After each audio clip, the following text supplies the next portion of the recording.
Welcome to the NACA American Dream Program. Each week, we'll talk about how NACA is revolutionizing mortgage lending with the best mortgage in America. It's no down payment, no closing cost or fees, no PMI, no consideration of your credit score. And guess what? It's at a below market fixed rate. NACA's just relentless. This is the NACA way.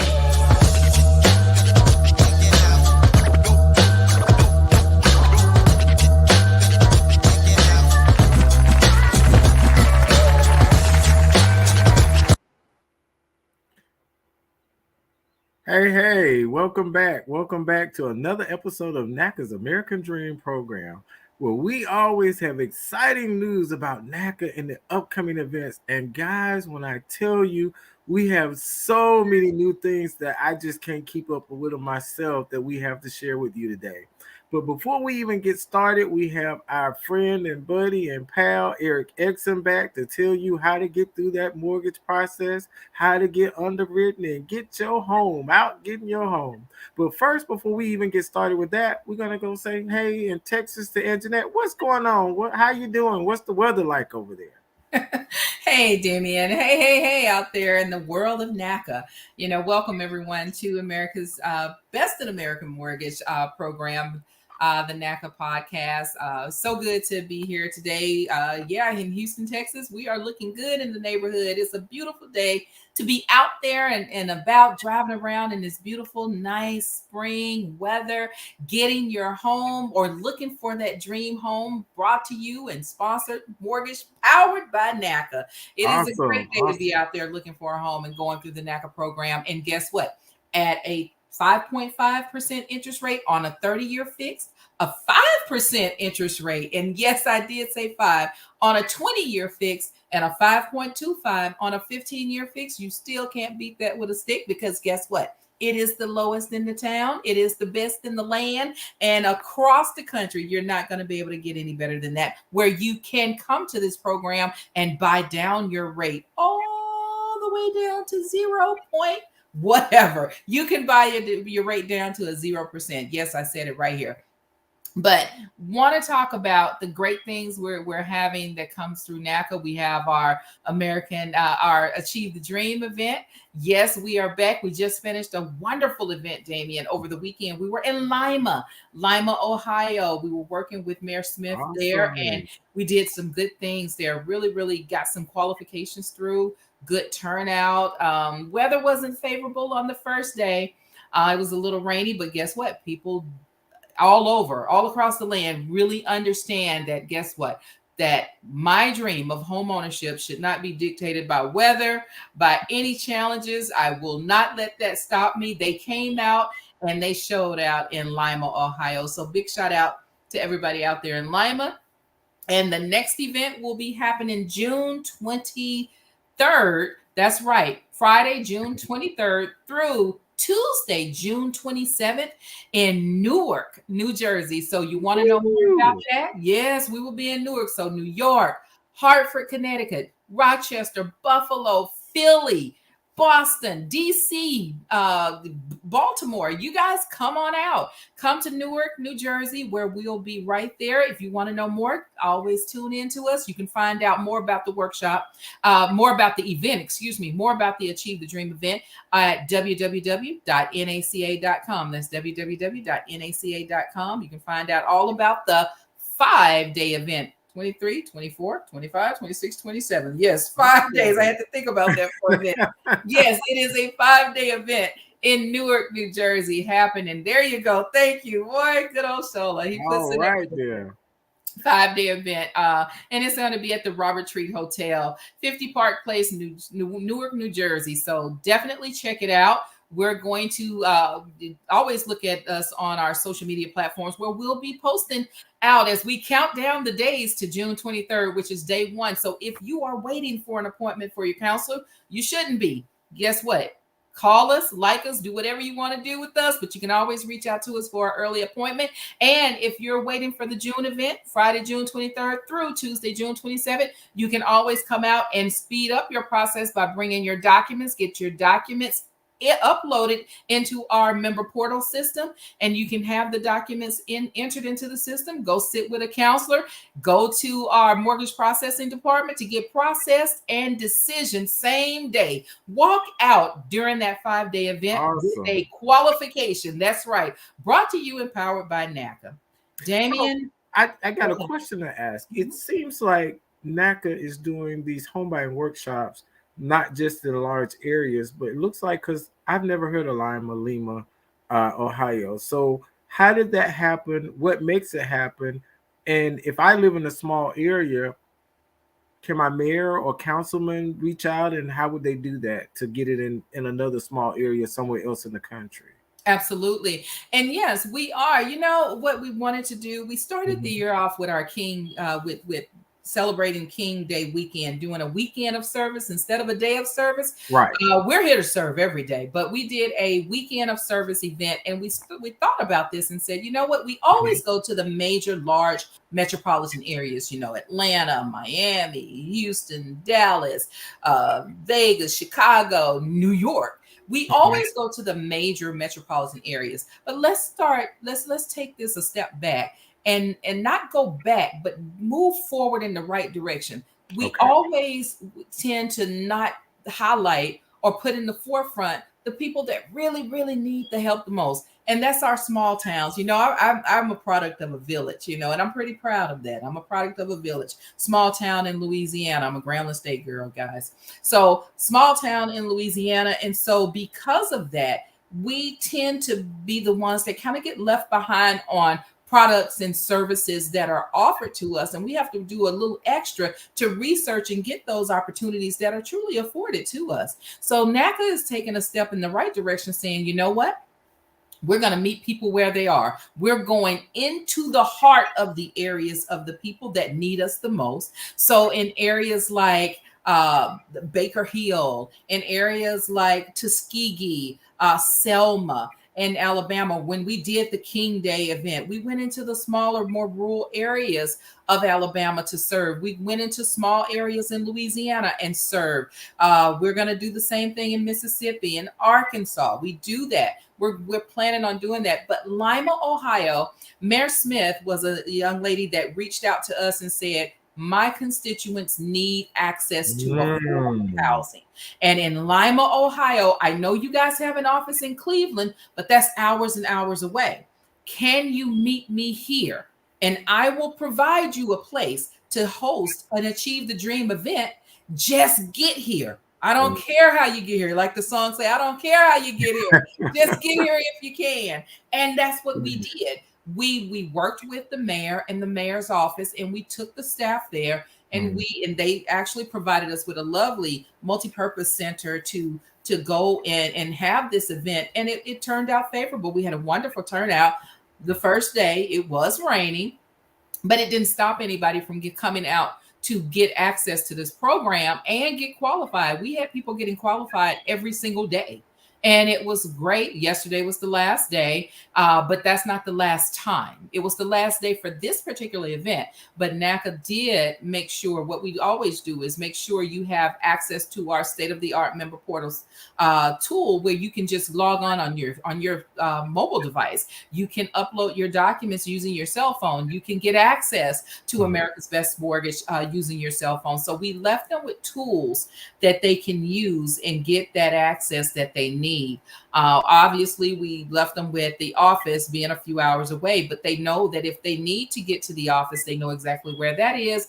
And I got a feeling it's not going to be the last time we'll be in Lima. So Lima, and there's more to come. There's more neighborhoods that we're going to be hitting. Now, that's really doing good in the neighborhood, Damien. I hope I answered your question. Love it. Now, let me ask you, how much did Mayor Smith pay for you guys to come to Lima? Oh, there is no fee. There is no cost, no fee. The only thing we ask is that the same effort that we put into making sure people are getting the word out, making sure people know about it. There's no sense to have this beautiful show palace and nobody knows it's there. So if we're going to build it, we need to at least let them know so that they'll come. And if they don't come because they knew about it and decided not to, that's different than saying, you know what, I wish I had known, I would have come. So we asked for the city to put some skin in the game by reaching out to their residents. So reach out to all of the city residents and even the surrounding area. It doesn't have to be a city specific. It can be city, county, state, you name it. If you want us there, we will build it. There's no cost to do that. The only cost is the missed cost on the opportunity. Wow. Awesome, NACA way. I like that. That's the NACA way. So, and you said it best. We do have a very special guest, and I shouldn't call him a guest because Eric's just family. We have our family member back. We have Eric Exum that's joining from the mortgage department. And Eric, Damien, Eric has his hand on the pulse. Eric can tell you cradle to grave from the start, from the workshop, all the way to you signing your documents at closing. This is the subject matter expert. He's the man you need to succeed, which is why we always welcome the one, the only, Eric Exum. Eric, thank you for coming to the show. Welcome back. Welcome back. It's been a minute. Hey, as you said, good to see you, family. Happy to be here. Willing to offer any information I have to help people make it through the process. Okay. Absolutely. We are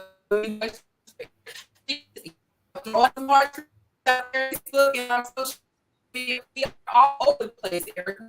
Twitter, Instagram, wherever we are on YouTube channel. But if you have just comment in our Facebook comment section, and also always reach out to us at our number. It's 833-770-500. 833-771-500.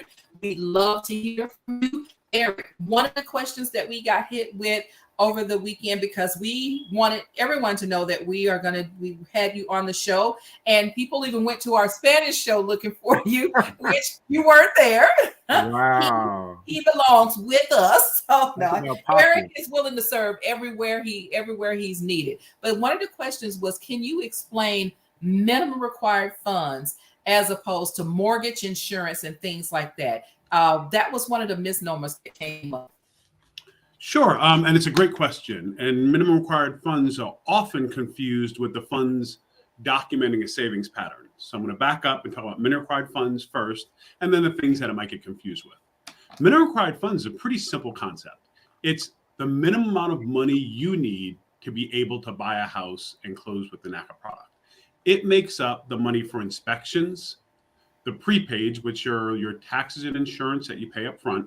And then there's the escrow tax and insurance, your per diem interest, which you'll pay till the end of the month. So if you close at the end of the month, the 31st and the 31-day month, there's no per diem interest. But if you close on the 1st, you have the whole 31 days of per diem interest.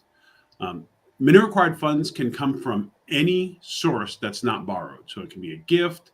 It can come from your tax returns. It can come from any money you have that are not borrowed. Now, payment shock is a different concept, and minimum required funds are often confused with payment shock. Payment shock is a savings pattern. Payment shock is the difference between what you currently pay in a housing payment and your desired housing payment. So for most people's current housing payment, they consider it rent, or they're paying rent.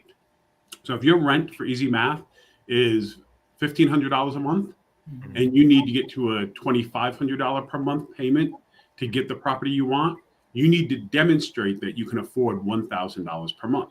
So you'll make your $1,500 payment every month, just like normally would, to cover your rent.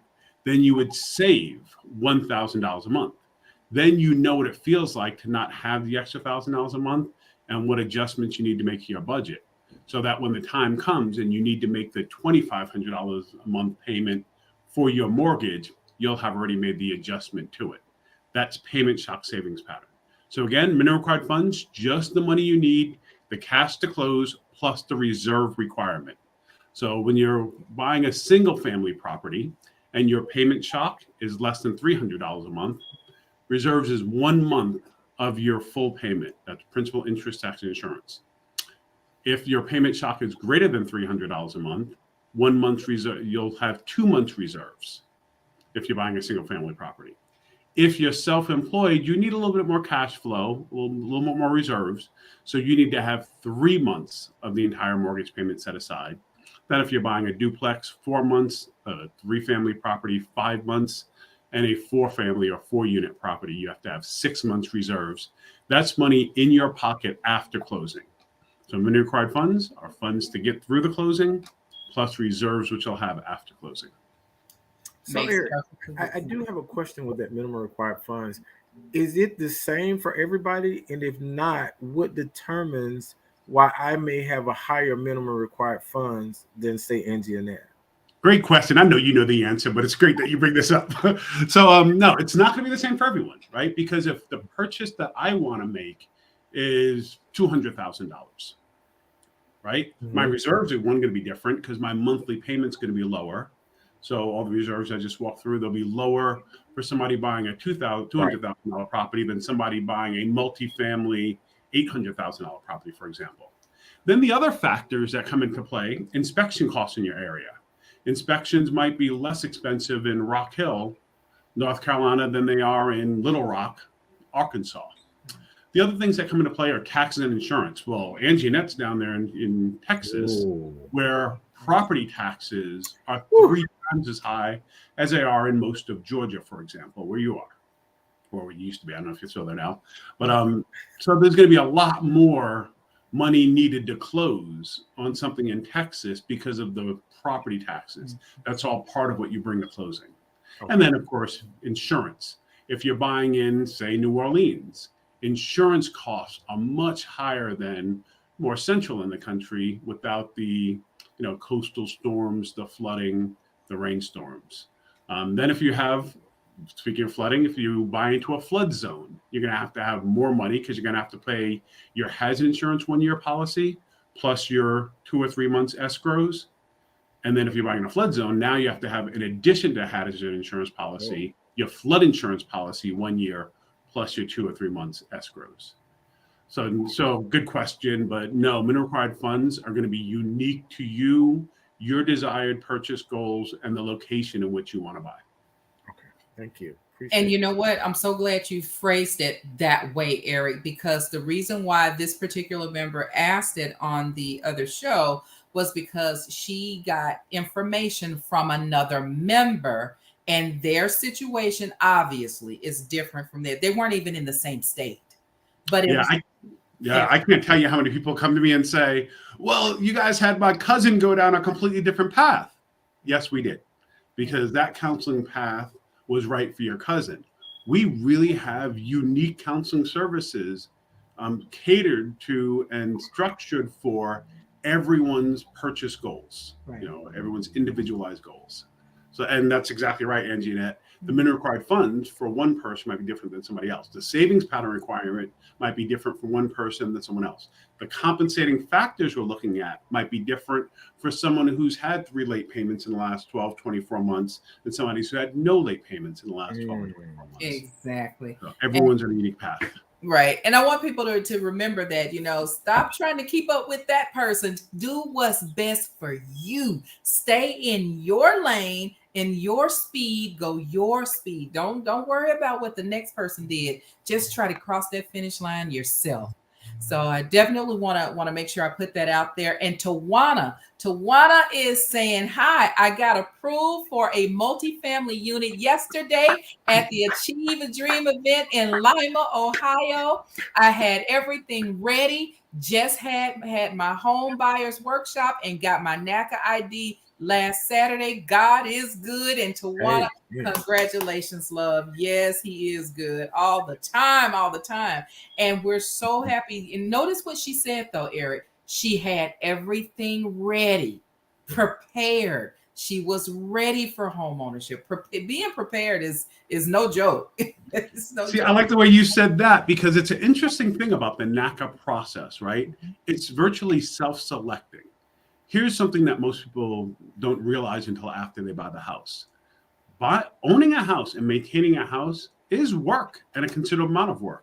And what I say to most people is the amount of work that you put into becoming a homeowner prepares you for the amount of work you're going to need to put in to sustain homeownership and succeed in homeownership. So way to go, Tawana, for having everything prepared, ready. You sound like you're going to make a great multifamily homeowner. Yeah. Yeah. And I love the way you always paraphrase it, Eric. Yeah. It's simply put, that's the best way to put it. Yeah. Preparedness and readiness. And let's see, Maria Osorio. And Maria, I hope I said your name correctly. Shout out to you out there in Facebook and Facebook land. She say, can a person be from Connecticut and go to the Newark event? Yes, you can. Eric, where are you from? Of course. I'm from New York City. I live in Charlotte, North Carolina now. I came through the NACA program. My wife and I, we came through ourselves in 2003. And later that year, I started with NACA. And yes, we bounced around and been all over the place and followed NACA through the country. And yes, hopefully we'll have an event near you, but certainly, anyone from New York, that makes sense. I'm from Queens. And of course, I'd go to the Newark event. Matter of fact, there's better parking in Newark than most of New York City. But absolutely, Connecticut, New York, all the surrounding states, it just makes sense. If you're out in Long Island, make it to that Newark event. We're getting a lot of people who work in New York City who are buying in Pennsylvania, Connecticut, and New Jersey. So absolutely. And we do allow that, Eric. You don't have to live when it's like that, the metro area where you can live in one area, work in another. That's perfectly acceptable through NACA, right? Well, absolutely. So let me make sure I explain it thoroughly so there's no confusion around this. NACA is, at its core, a neighborhood stabilization program, and you can only stabilize neighborhoods through owner occupancy. So you must occupy the home that you purchase through the NACA program. And I want to make that clear because for a lot of people now, especially post-COVID era, not that COVID's over, but we're over the era of quarantining, working from home for some people. If it doesn't matter where you work, meaning you work from home, say you have an internet sales business, it really doesn't matter where you sit, where you lay your head for that type of business. You can buy anywhere. Otherwise, you have to be within commuting distance of where your income comes from. But like I said, being from New York City, a lot of people, who work in New York City live in Connecticut, New Jersey, in Pennsylvania, out on Long Island, which is, in New York, but east of Queens. So in dense cities, we see that a lot more often. In Boston, half the people who buy a house who work in Boston buy in New Hampshire or maybe in Connecticut and other states. So you do have to, if you have to commute to work, you have to purchase a house in a reasonable commuting distance. What we're going to look at is your history. Like I said, a lot of people who live in or work in dense cities commute, significantly. What's interesting about that is when you're in a Boston, a DC, a New York, a Los Angeles, 10 miles going one direction might be an hour and a half commute, and going in a different direction might be a half an hour commute. So consider that also when you're making your decisions about what you want to purchase, because it's all about lifestyle, right? Our goal is to improve your lifestyle through home ownership. And if you turn a half an hour commute into an hour and a half commute and you really like spending time with family, we might be doing you more harm than good. So really think about where you want to buy and if that commute makes sense for you, because you must own occupy. That's good advice, because that'll make me second guess my decision to even purchase there. Right. Yeah. I'm a half an hour person. I like to clear my head on my way home, so I want a half an hour commute. No less than that. So by the time I go home, I'm ready for my family. But give me an hour commute. Now I'm taking too much time away from the family. So. And it stresses you out. Yeah, exactly. Everybody's different. Just do what works for you. So Eric, I do want to clarify the attending the home buying workshop. So for instance, you and Anjanette mentioned surrounding areas to New Jersey, but for instance, I'm in Georgia. If I'm going to be in the area or wanted to go to the area because I could, hang out or do whatever, I could still attend the event in New Jersey, right? And still be taken care of in Georgia. Correct? You absolutely can. So we do regionalize the workshops. We do that mostly because of the things we just talked about. Multifamily purchases in New York are going to look a lot different than they do in where you are in Georgia, for example. I see very few 4-family properties in Georgia, and that's why you might need a little bit different information and a little bit different type of help than somebody buying in the Bronx, where it's a lot more common. So we regionalize the workshops. The general information about how to make it through the NACA process is always going to be the same for everyone throughout the country. But there is relevant information going on in your particular region that we try to express in our workshops. For example, if somebody's buying in Texas, we talk about the property taxes and the bigger impact of the property taxes, where prices might be a little bit lower. The property taxes bring the payment right back up. In areas with a lot of homeowners associations and or condos, we'll talk a little bit more about how the HOA, homeowners association dues, are going to impact the monthly payment. We'll talk about the flood zones. So, for example, someone doing a workshop in the Louisiana area, they're going to talk about flood insurance and the higher cost of insurance, where you're not going to need to have that conversation in New York City, for example. That's why we regionalize it. But to your point, you can go to any workshop and get the core information you need. Just make sure that you have a really good real estate agent. I'm always going to recommend get an in-house agent because they have resources and tools that outside agents don't. But no matter what agent you can pick any agent you want. Make sure that they either have a ton of experience with NACA, or you make them do their homework about the unique NACA product. Because if you don't have a great agent, you're going to miss out on a lot of the great benefits of the product and the information that we're talking about here. And you'll expect one payment and get a different payment because they didn't know how to either negotiate buy down and or talk to you about the homeowners association or taxes and different things we're talking about here. Mm-hmm. Awesome. Thank you. Absolutely. And Venetia Romans, I hope that answered your question. You can attend any workshop, and to find one in Orlando, Florida near you, all you got to do is tune in to www. Just go to www.naca.com, click on that home buyers button, and you want to talk about the purchase program. And then from there, all you got to do is say attend a workshop or start the process by attending the workshop. You click that. All you got to do from there is type in your zip code, and there will a myriad of opportunities there of workshops that are listed, dates and times that you can attend either in person or virtual. Yes, I did say virtual, in person or virtual. So Venetia, just go to NACA.com for more workshop needs. Awesome. Absolutely. So Gabs 1028. Welcome, Gabs. And this is look like it's from YouTube. So Gabs is saying, I'm almost at the end of the process, but I would love to switch to a multifamily. Not sure if I can afford it in New York. And Eric just spoke about the difference in New York. So this is right in his alley. This is right up his alley here. So Gabs, hold on, put your seatbelt on. Listen good. Listen good. Yeah, so it's a great question, but if you think about switching to multifamily, and I can talk about this answer forever, so I'm going to try and cut it short because it's a really important question. First, just make sure you're the personality type who can manage a multifamily. I say it this way. I hope it doesn't offend anybody about raising kids because I have two teenagers myself. I try to explain to people that buying a multifamily property, as you add units, it's almost like adding kids to your household, in the sense of the amount of time, energy, and money that it takes up front. Now, is it worth it? Absolutely, if you've got a good plan and you're the personality type who can handle it, right? I've had friends and family who struggled, with multifamilies, just like some have struggled raising kids, and others who've had just a phenomenal, results with, planning their family. So just make sure you're the right personality type to manage a multifamily. Let's assume you are now.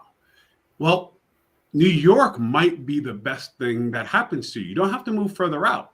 Here's the key to multifamily home ownership. If you buy a 4-family, that's a lot more units that have to be managed and a lot more time and energy from you. However, the 3 rental units, so you're going to live in one, you're going to have 3 that you're going to rent. Those 3 units should pay the entire mortgage if you're buying a 4-family. And rents are going to be higher in New York than they are in some other cities. So you don't have to move out. The beauty of multifamily home ownership is you have help with the rents from what's called the income units, or it's an income property, and the income generating units to pay your mortgage. The reason why it's really important that those 3 units pay your mortgage is because you have to continue building capital for when you need a new roof, when you need to put in a hot water heater for that particular unit, when the window breaks, when the repairs and maintenance that a landlord needs to take care of. You have to make sure you've built the capital, set that aside, continue building to have the funds to maintain what ultimately is a small business. Now, going all the way back down to a duplex, well, you only have one other unit. Most people who buy duplexes end up putting family or friends in the other unit. Just make sure that if you need their portion of the rent, that you don't make the emotional decision to put the person in there who's not going to make the payments. Because now you're responsible for a much bigger mortgage payment, generally speaking, because you're buying more property. So just make sure that you do a great job vetting the tenants, even if they're family or friends. My recommendation, if you've never managed properties before, at least for the first year, maybe two, hire a property management company to take care of all this for you. Now, don't just hire them and let them deal with it. Hire them and require them to communicate with you about every little thing they're doing. When they get a maintenance call, you don't want that call at 2:00 in the morning. Let them deal with that. But make sure the next morning they're walking you through that call. The reason I say this is because after a year or two, if you've paid attention, you can learn everything they're doing to manage the property. Then you will get enjoyment out of managing the property yourself once you truly know how to do it. If you don't know how to manage a property and you put the wrong tenants in there and you're not taking care of the repairs and maintenance and the things you need to be successful in that property, it will be a nightmare instead of the dream of homeownership. Absolutely. So, now, Eric, I do have a question about that. Now, the young lady was talking about switching from being qualified for single and now adding, if I'm not correct, Anjanette, to be qualified for multifamily. But would Correct. you to switch her product instead of doing a single family? She's decided, and especially after hearing Tawana, she now wants the option of going to a multi-unit. Okay. So my question to you, Eric, is in the initial intake, would it be better for the member to say, hey, qualify me for a single family on the front end, as well as see if I'm eligible for multifamily on the front end while you're already in your intake process? Would you recommend that or no? If that's what the person thinks, it's generally a very different personality who's going to buy a single family and want one or need one for their situation than somebody who's buying a multifamily for their situation. You can do that. You can request upfront be qualified for both. Now, as I said earlier in this conversation, for multifamily, you need to have a lot more reserves. So you need a lot more money going into it. So most people, most of us low moderate income people, it's easier to qualify in terms of having the funds set aside for a single family.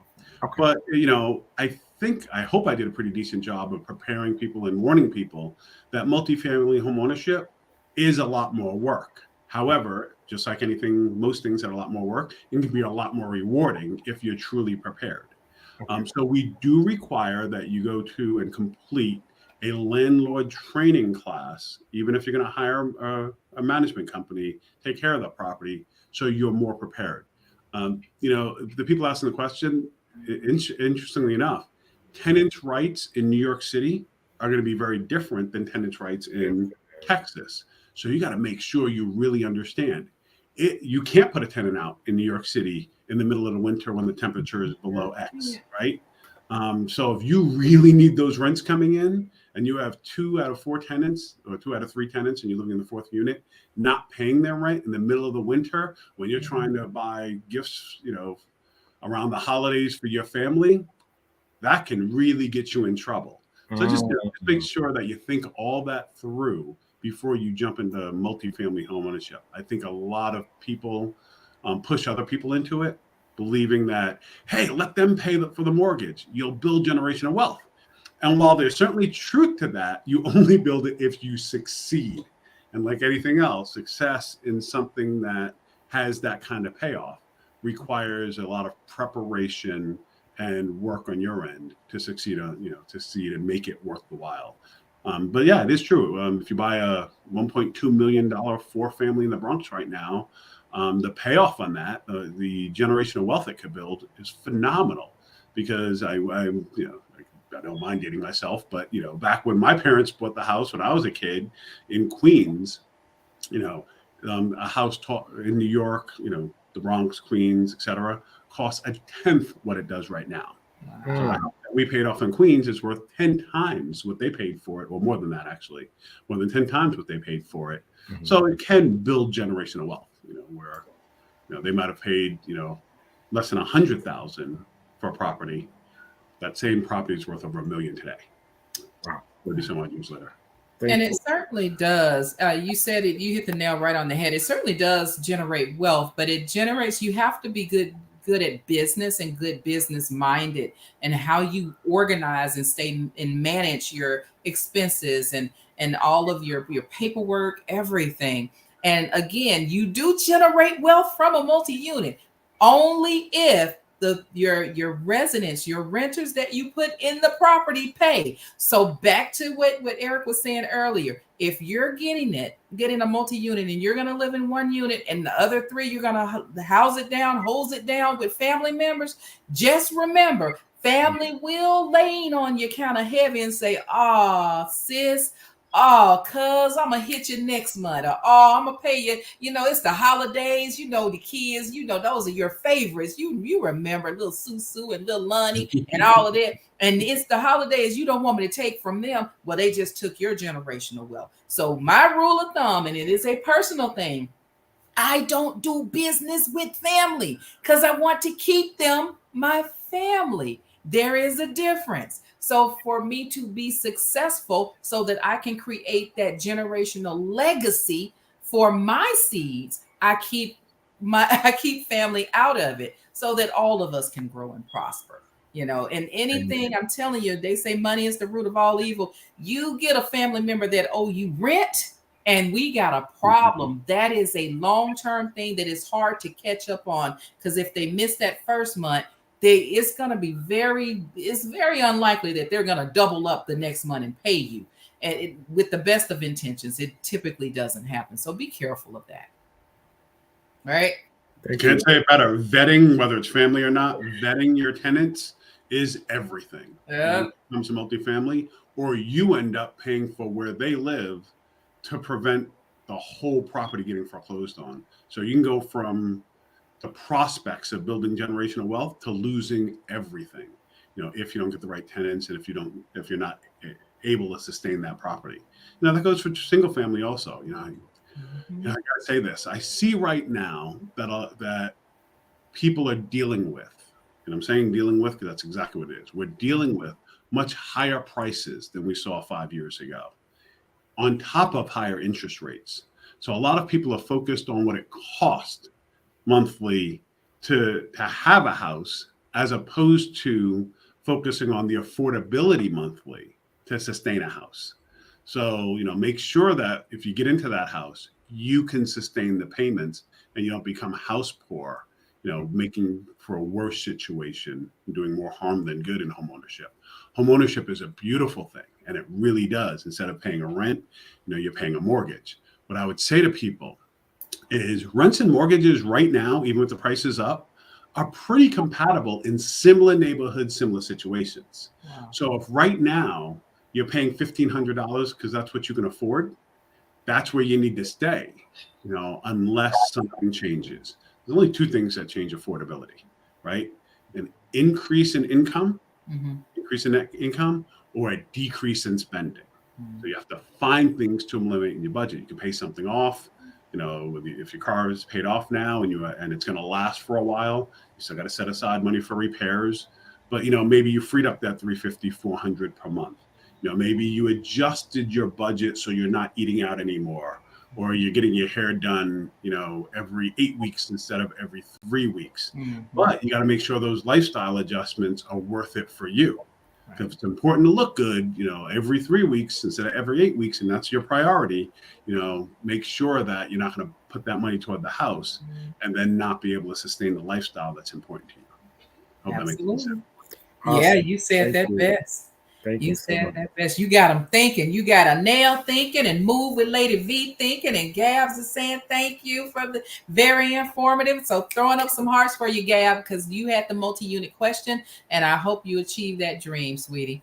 Anel is saying, good day. I'm already qualified, looking for homes, received a salary increase at work. My mortgage counsel will need to recalculate my new qualified mortgage amount, correct?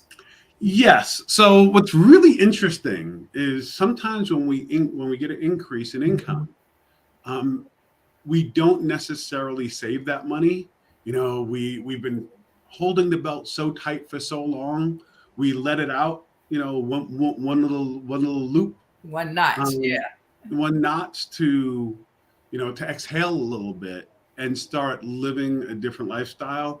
So it's really important that if you were already a saver and already had your budget down pat, that money that freed up, the additional money you're getting to work, can probably now be put towards home ownership. But my 20 years with NACA, I've realized that that's not true for everyone.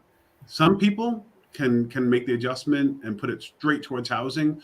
Other people really, needed to free up or get a little extra money just to have that breathing room and not get in trouble or be close to trouble day in, day out with their finances. Yeah. So yes, you'll want to, take that increase, save the money over a 3-month period at least to see, just like we talked about before, right? To see if it's worth it to put it toward housing. It's awesome to have that house that we've always wanted, but when you invite people over, if you got nothing in your fridge because everything's going to the house, then then it's a challenge.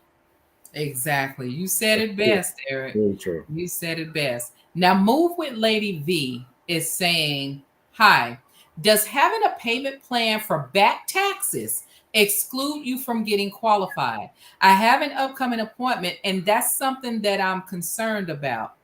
Ooh, yeah, I get, and a lot of people would worry about that. So let me not just leave you hanging. And the short answer is no.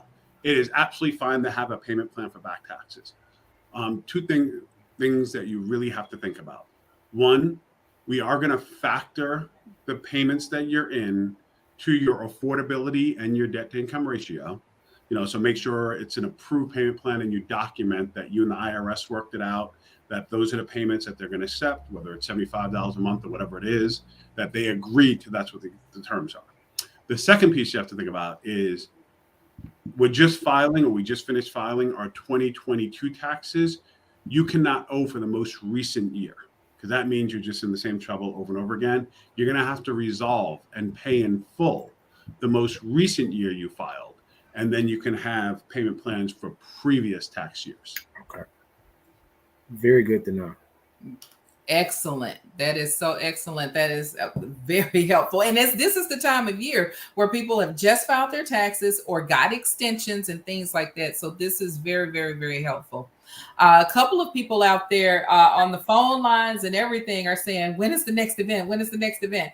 We have our events placed on our website, again, www.naca.com. But as we get closer to the dates of all of our Achieve the Dream events, you will definitely get notifications on your social media platforms. Like I say, we have Newark, New Jersey coming up in June. And then after that, we'll be in Conyers, Georgia. And from there, I saw you, Florida. I got 4 requests. Are we coming to Tampa? Are we coming to Orlando? Are we coming to Miami? I'm seeing all of the Florida requests. And you know what? Stay tuned, because I also see Inland Empire is asking. I got 3 requests out there for California. So guess what? Just stay tuned, because we may do a summer sweep. You never know. But we'll always keep those workshops coming to you on our social media platforms and always on our website, which is www.naca.com. So definitely thank you for those questions. Now, back to our more loan level questions. I think it was Mizo. Mizo asked a question. Let me see. I'm trying to look for you. Oh, San Bernardino, Eric. Another San Bernardino. Again, California. We will still keep it locked and loaded on our websites. One of the people was asking, do they have to switch counselors if they switch states? If they move to a new state and they're purchasing in that state, do they have to switch counselors, or can they stay with their own counselor? So the answer to that is a great question. Again, you guys are awesome. The answer to that question is it depends. So not every counselor is licensed in every state. Okay. So every counselor is licensed, obviously, in their primary state where they're going to originate mortgages. So we are two parts, as you all know. We're a counseling organization to get you ready for home ownership and to get you ready for your desired payment. And that's the counseling aspect. But once we do and send you out shopping, now we need to actually originate, a loan with the best mortgage product in America, right? With the best mortgage terms in the country. So it does have to be a licensed mortgage consultant who takes your loan application. Mm-hmm. So if the person is licensed in the state that you move to, then you'll stick with the same counselor. If they're not, they're going to give you to someone else to originate, but they'll work together. You won't have to tell your whole story over from the beginning. You will have to meet the new person because none of us are willing to originate a mortgage for someone who we don't have a conversation with, get the basics down for. But once that's done, it'll be seamless for you. You won't even be able to tell because all the counselors are counseling to the same end and to the same product. We only have one mortgage product, so our counselors do not have to learn, 20 different mortgage products. The rules are going to be same across the board for that product, for our product. Awesome. Absolutely. And Mizo, thank you for your second question. Mizo is saying, do we or will we ever do a Facebook Live on a hot PHA? Because everything about NACA has turned to hot PHA.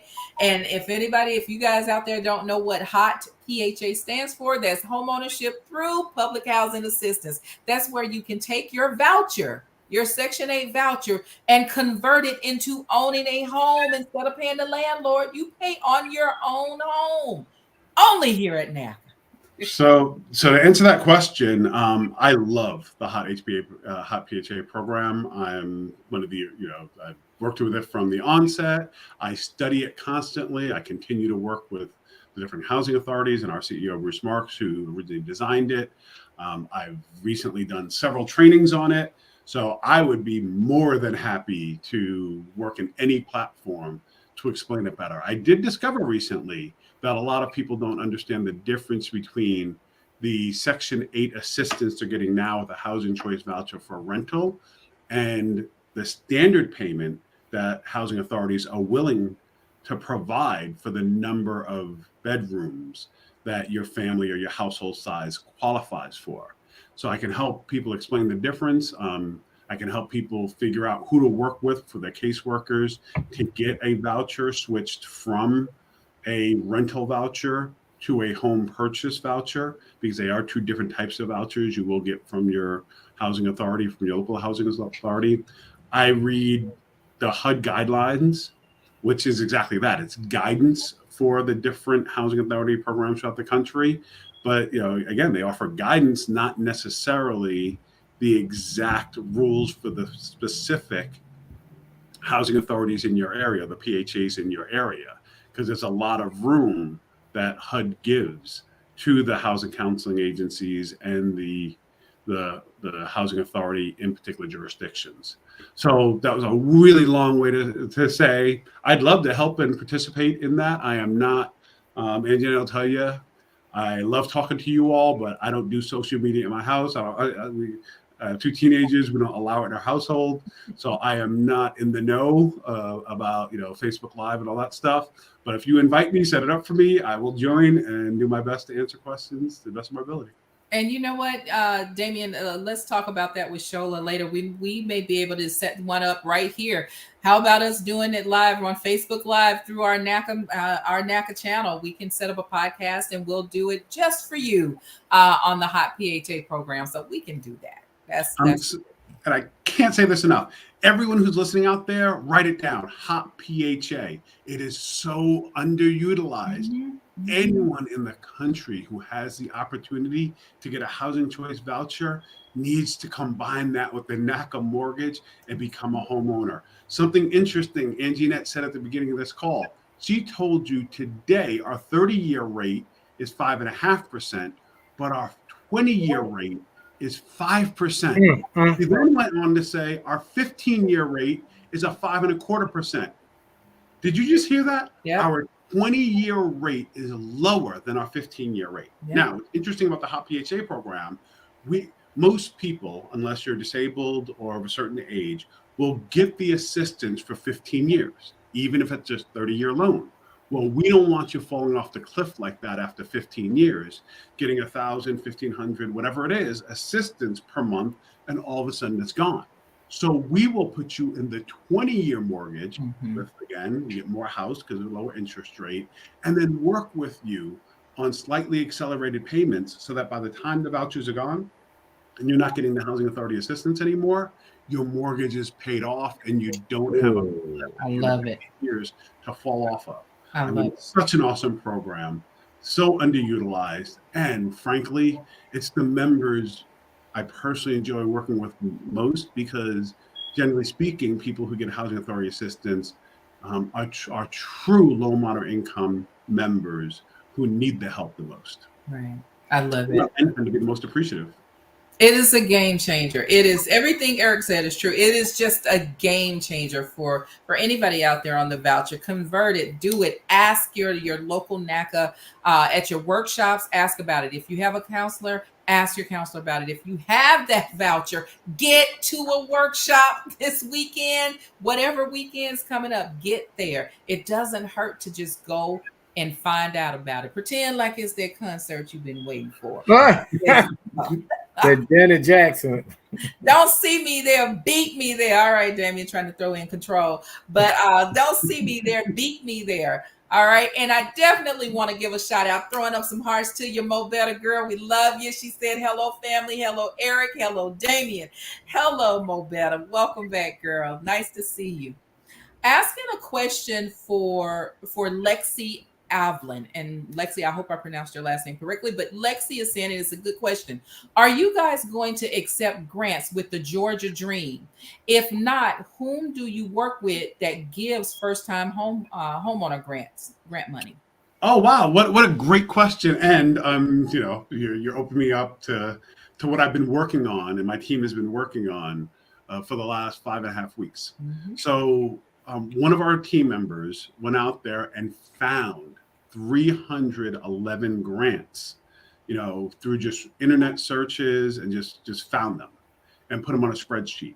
So my team and I have been going through each and every one of them and getting what's called program IDs through Bank of America for those grants. Now, of the 311, about half of them don't even exist anymore. But that was great work he did, right? So about half of them, the funding is gone. They won't quite work because they're their first mortgages in and of themselves and things like that. But we're about to roll out to the entire organization. We're down to our last 17 as of today to get information back on. I've submitted all the rest to Bank of America for program IDs. So I don't remember off the top of my head if we're working with Georgia Dream right now. We certainly have gotten a bunch of grants approved in Georgia, which will be on this new spreadsheet. North Carolina, Arkansas, just throughout the country, several in California. But I love the way whoever asked that question is thinking. That is one of the best ways to make housing affordable right now. Combine the NACA mortgage with free money. And when I say free money, it's not necessarily free because it's your taxpayer money. It's our taxpayer money paying for this.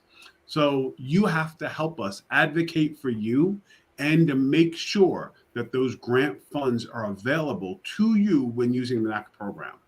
So like I said, the 311 that we're working through, a lot of them, it just takes a conversation. That's how I spent my Friday. I had 3 meetings with different grant organizations. It just takes a conversation between NACA and the grant organization to help both parties understand we're doing the exact same thing. Most of them are neighborhood stabilization programs themselves. Most of them are really focused on low, moderate income people, as are we, or people purchasing in low and moderate income communities. So I can't emphasize enough, push for those grants. If they're not already approved through the NACA program, keep sending us to us, hold us accountable, work with us to advocate to make sure it can happen. Now, first loan programs, that's what NACA is. So that kind of thing is not going to work for the NACA program. But virtually anything else, if it's free money out there that can help pay for your mortgage, we will continue and we'll be relentless about making sure it works for you and with you. So just to add on, I know in the Atlanta area, the Atlanta Housing Authority does work with NACA.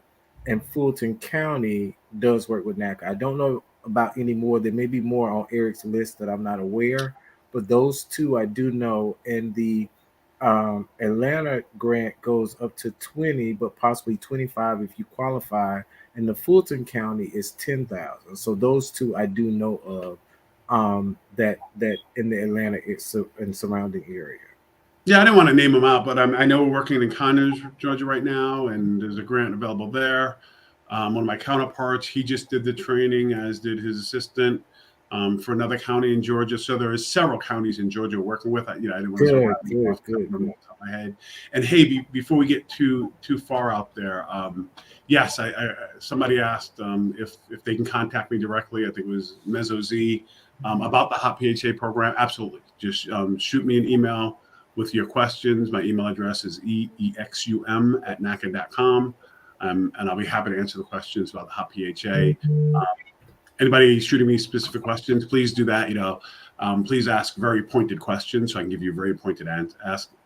I get the emails that say, "Hey, I want to buy a house. Please advise." Yeah. That I can't answer, right? Yeah. No, right. It's a counseling session, but if you have very specific questions about how the NACA program works or how the PHA program or something at a high level, I'm happy to answer those. Absolutely. And you always do, Eric. Eric's even behind the scenes, guys. When you're out there and we have a team of people that are answering your comments on our Facebook platforms, Eric is sometimes one of those people that you're getting the answer from. So he's behind the scenes. It's going down in our DM the right way. How about that? I love it. And we only have time for one more question, but I'm gonna combine Mo Better's question with Glitter Sky's question. Mo Better was asking how many times can you come through the NACA program, and Glitter Skies is saying, since NACA doesn't have a down payment assistance, does that raise your monthly payment? When she searched for houses on the monthly payment calculator, lower than the NACA calculator. So cool. Okay. Sorry, I'll work backwards. Okay. So NACA does not have down payment assistance because we don't have down payment. We do 100% financing. We'll do 110% financing if you're buying a house that needs repairs. So no need for a down payment assistance program when you don't require a down payment. In terms of how many times you can come through the NACA program, you can get 2 bites out of the apple, so to speak. So there are criteria about coming back through the program. You had to have lived in the property the first time through. You had to have made your payments. You have to have made your most recent 24 months payments on time, and so on. You can use the program once to come back through. You can use it a second time to come back through. But after that, there is no third time back to the program. I actually myself came through the NACA program twice, 2003. We built our finances up, sold that house, bought another one in 2007. And now I'm on my third house, but the rules apply to everyone. So no third bite of the apple. But because NACA prepared me so well, and obviously I focused on this for the 20 years, we bought our first house in 2003. I didn't need NACA the third time around because I had built the equity, the understanding of how to maintain a budget, my mortgage, our finances, and so on. So because we had the counseling, the help, and the opportunity to have that affordable payment the first time and second time, there's not a need for a third time. Awesome. Well, guys, gosh, I wish that we could go longer, but the old clock on the wall says it's time for us to go. But guess what? I see a Hot PHA show coming up really, really soon. So keep it locked and loaded. As always, thank you. Move with Lady V, Alondria, Mo Better. Thank you guys so much. Lexi, all of you guys, thank you for tuning in. Stay tuned for the next episode because it's always going to be good. I wish we could have Eric back every Monday, but he got to keep hitting that approval, that qualified status for you guys. So Eric, thank you for joining us again. www.naca.com and find us on all our social media platforms. Damian, take it away. Wow. Thank you again, everybody. We will see you next time. Stay safe and go get that house. Have a good one. Make it a great day, everybody. Bye-bye.